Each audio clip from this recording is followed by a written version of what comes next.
سب سے جو اللہ کو ناپسند ہے حلال میں وہ طلاق۔ حضرت علی سے آپ نے فرمایا، علی طلاق دینے سے بچنا، جب طلاق دی جاتی ہے اللہ کا عرش کانپ اٹھتا ہے۔ جب بے وجہ طلاق دی جاتی ہے، ضرورت کی وجہ سے تو اللہ نے رکھی ہے کہ بھئی نہیں گزارا ہو رہا، ٹھیک ہے۔ تو اب ہمارے ہاں دو انتہا چل رہی ہیں، ایک جو زیادہ اپر کلاس ہے، تھوڑا سا لڑکی لڑکے میں توڑ پھوڑ ہوئی، طلاق دو ہمیں فرق کرو، یہ بھی غلط ہے۔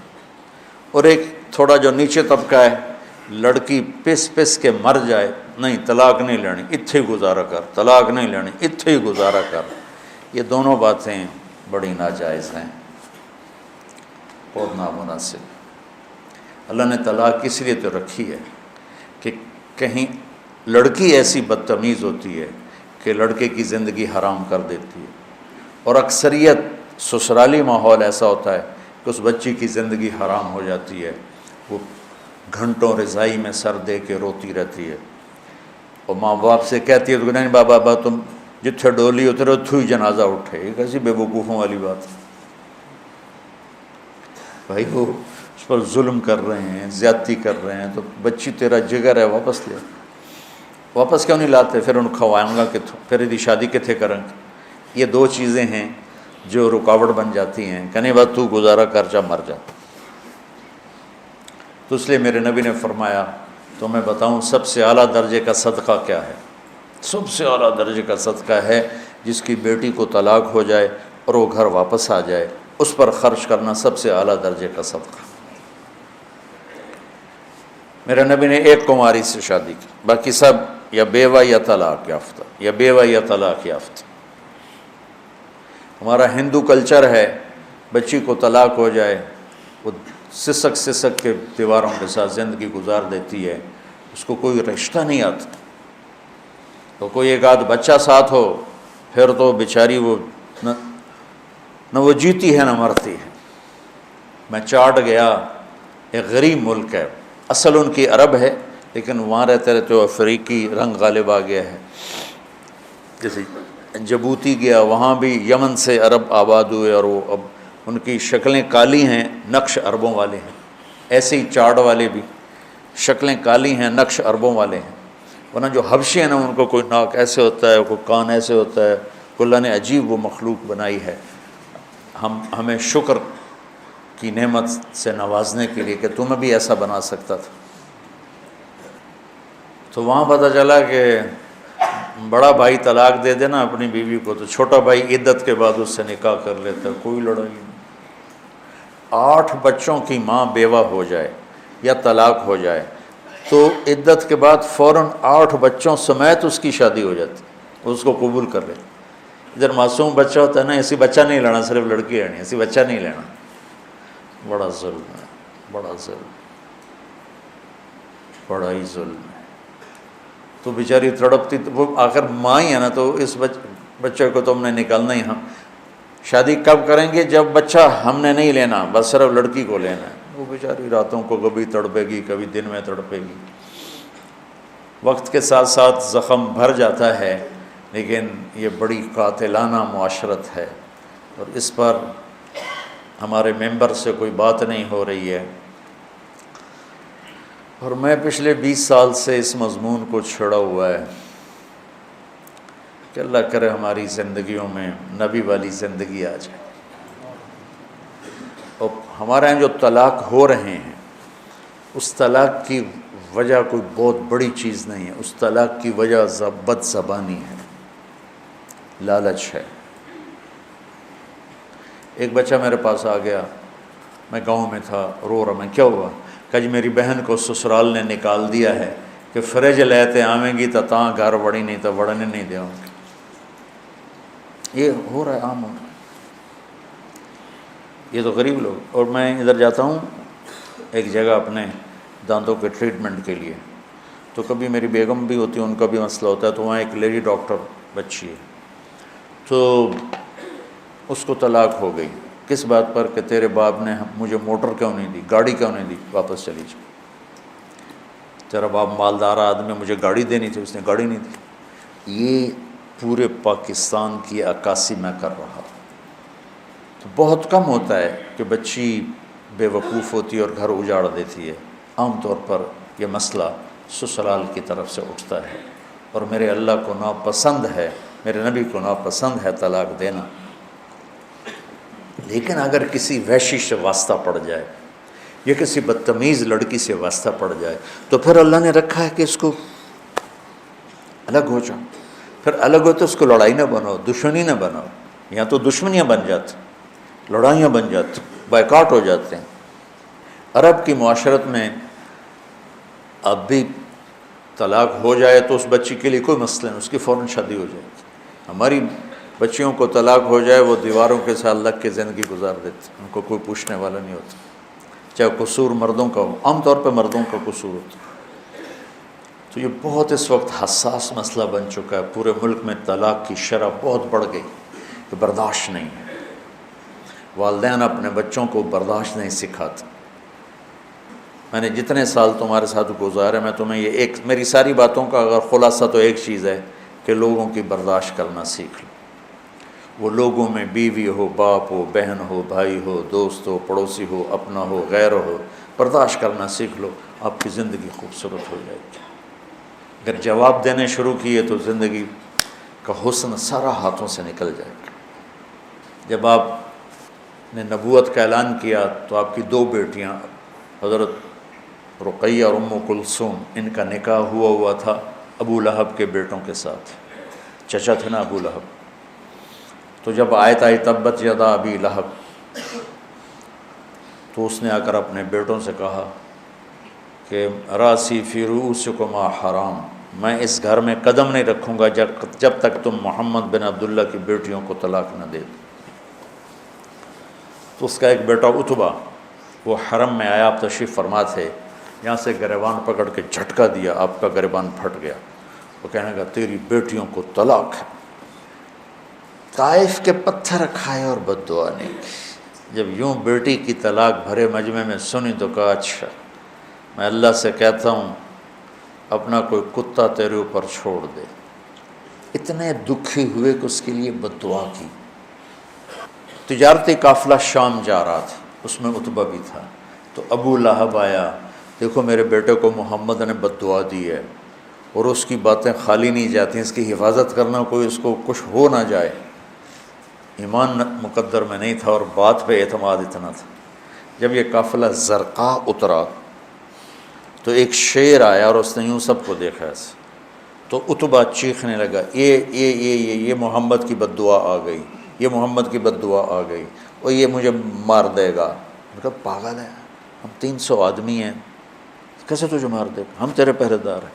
انہوں نے سارے اونٹ کے پالان کٹھے کر کے اونچا مینار سا بنا دیا، اور اس کے اوپر اس کو سلایا اور خود چاروں طرف بیٹھ گئے پہرا دیں۔ اللہ نے سب کو سلایا۔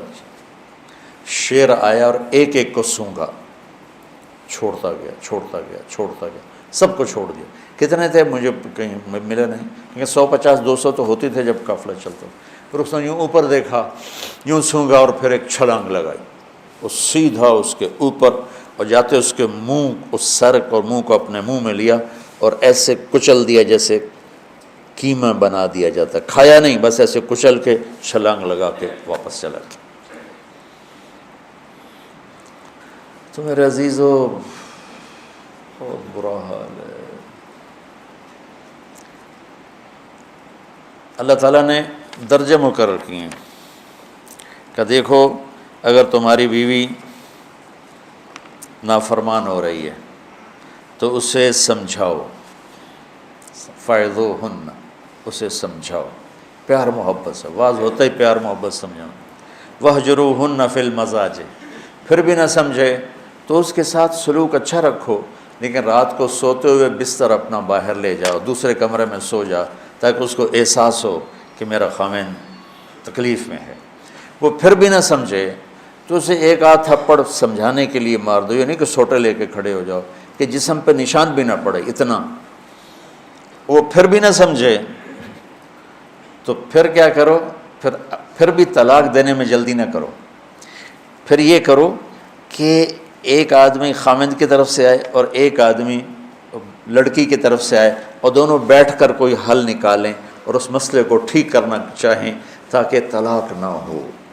پھر بھی اگر نہیں ہو سکتا تو پھر بیوقوف بن کے 3 طلاق مت دو، 1 طلاق دو، 1 طلاق دو، شاید اس کو احساس ہو جائے۔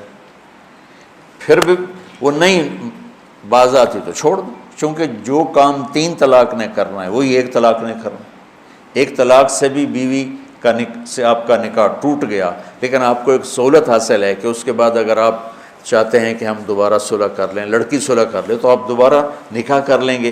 عدت کے دوران تو دوبارہ نکاح کرنے کی بھی ضرورت نہیں ہے، اور اگر عدت گزر جائے پھر آپ نکاح کر سکتے ہیں۔ لیکن چھوٹتی 3 طلاق دے کر آپ اپنا راستہ بند کر لیتے ہیں، پھر پوچھتے پھرتے ہیں۔ ایک بندے نے اپنی بیوی کو 3 طلاق دی اور مولانا صاحب کے پاس، کسی مولوی، ہر قسم کے لوگ ہوتے ہیں، کہ مولانا صاحب میں بیوی نے 3 طلاق دے دیتی، کوئی کی فتویٰ ہے؟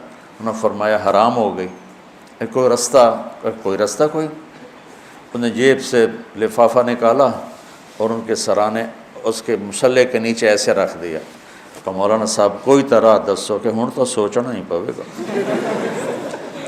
10 تو کی آکھے آئی؟ کہا جی میں آکھے آئی طلاق طلاق طلاق۔ میں کہا شکر الحمدللہ کوئی نہیں ہوئی۔ کہ جو کیوں ہے؟ کہ وہ ہوندا طلاق۔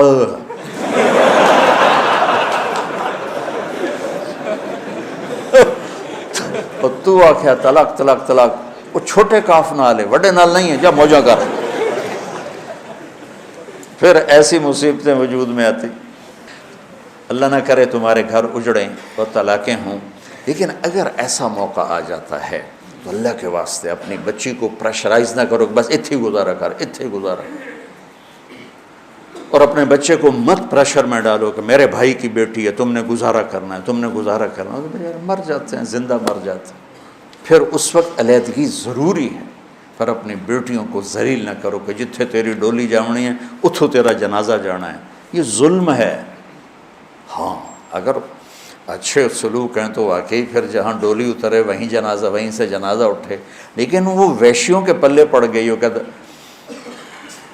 میں گاؤں میں بیٹھا تھا، گرمیاں تھیں، تو ایک لڑکی ایک بچے کے ساتھ بھاگ کے اندر آ گئی گھر۔ میں کہا بیبی کون ہو، کہاں سے آئی؟ کہ جی میں جھنگ سے آئی۔ تو اس وقت یہاں کہا میں اللہ کے واسطے میری جان بچا دو، مجھے میرے خامن سے طلاق لے کے دے دو۔ کہا میں تو تجھے جانتا نہیں نا تیرے خامن، کہ میرا خامن ریڑھی لگاتا ہے اور روزانہ مجھے آ کے مارتا ہے، کوئی ایک دن کا ناغہ نہیں جس میں مجھے مارتا نہ ہو۔ میں ماں باپ کے پاؤں پکڑ چکی ہوں، یہ کسائی ہے، انسان نہیں ہے، مجھے طلاق دلوا دو۔ وہ کہتے ہیں ہم تجھے قتل کر سکتے ہیں، طلاق نہیں لے سکتے۔ تو میں بھاگ کے آپ کے پاس آئی ہوں کہ آپ میری اس سے طلاق دلوا دو۔ میں کہا بیٹے میں تمہیں جانتا نہیں، تیرے ماں باپ کو جانتا نہیں، خاندانی معاملات میں ایسے پڑھنا میں کیا کر سکتا ہوں۔ ان مضامین کو اللہ تمہیں کل کو بٹھائے ممبروں پر تو معاشرت بیان کرو، لوگ برباد ہو گئے، انہیں پتہ ہی نہیں ہے کہ زندگی کی خوشیاں کہاں سے ملتی۔ میں نے قرآن میں یا ایھا الذین آمنوا آیا ہے 1 کم 90 دفعہ، لیکن شیخ ابو بکر الجزائری رحمۃ اللہ علیہ کی میں نے ایک کتاب پڑھی اسی پر، نداء الرحمن کے نام سے وہ کتاب ہے، نداء الرحمن۔ تو اس میں آخری ہے یا ایھا الذین آمنوا توبوا الی اللہ توبۃ نصوحا، لیکن علماء نے یا ایھا النبی اذا طلقتم النساء، اس کو بھی قائم مقام یا ایھا الذین آمنوا کے کیا ہے۔ تم ذرا یا ایھا الذین آمنوا اذا طلقتم النساء، یہ تو بات سمجھ میں آتی، اے ایمان والو اگر تمہارا ارادہ ہو جائے بیوی کو طلاق دینے کا، لیکن یہاں کیسے ہے یا ایھا النبی، اے میرے نبی، اذا طلقتم النساء، اے ایمان والو جب تم اپنی بیویوں کو طلاق دینے لگو۔ یہ دو لفظوں کا آپس میں جوڑ نظر نہیں آتا، قرآن بے جوڑ تو ہے نہیں۔ تو مجھے یاد پڑتا ہے، اب لوگ دیکھنا کہ فرمایا کہ یہاں اللہ اپنے حبیب کو بطور سفارش لایا ہے کہ میں اپنے نبی کو سفارشی بناتا ہوں تمہارے سامنے کہ طلاق نہ دو، گزارا کرو۔ طلاق نہ دو، اور اگر دینی پڑے تو پھر اس کا یہ طریقہ ہے۔ ایک طلاق سے تمہارا کام ہو گیا، اب مت 3 طلاق دو، اور اگر تمہیں 3 ہی دینی ہے تو پھر اس کی عدت اس کی جو وہ مینسز کے بعد پھر دوسری دو، پھر جب اس کو حیض پورا ہو جائے دوسری دو، پھر جب حیض پورا ہو جائے تیسری دو۔ اگر تم نے 3 ہی دیں، یہ کٹھے جو 3 کا بم مارنا ہے، اس نادانی سے اللہ مجھے بھی بچائے، اللہ سارے معاشرے کو بچائے کہ ہماری زندگی میں اللہ تعالیٰ وہ اخلاق پیدا فرما دے جس سے ہمارے گھر اجڑے نہیں۔ یہ وہ اسباق اور دروس سے زندگی ہیں بچوں جو عام طور پہ دوران تعلیم نہیں بتائے جاتے۔ اتنا بڑا نصاب ہے کہ یہ چیزیں پڑھائی نہیں جاتی، گزار دی جاتی، لیکن میرے نزدیک یہ ان سے بھی زیادہ ضروری۔ رفع یدین کرنے نہ کرنے پر جنت کا دار و مدار تو کوئی نہیں، سورۃ فاتحہ کے پڑھنے نہ پڑھنے پر جنت کا دار و مدار تو کوئی نہیں، آمین اونچی کہنے پر نیچی کہنے پر کوئی جنت کا دار۔ اور یہ وہ مسائل زندگی ہیں جس پر آدمی اگر ان کا حل نہ ہو تو آدمی تباہ ہو جاتا ہے، دنیا بھی آخرت۔ پیس ٹرسٹ، تعلیم سے دنیا میں مثبت تبدیلی۔ 1998 سے قائم شدہ مولانا طارق جمیل صاحب کا ادارہ جامعۃ الحسنین گزشتہ 20 سال سے اپنے طرز تعلیم اور جدید نصاب سے سینکڑوں تشنگان علم و تربیت کو سیراب کر چکا ہے۔ زکوٰۃ، صدقات اور عطیات کو تعلیم کے لیے مختص کریں۔ تعلیم کے لیے آپ کا تعاون معاشرے کی قسمت بدل سکتا ہے۔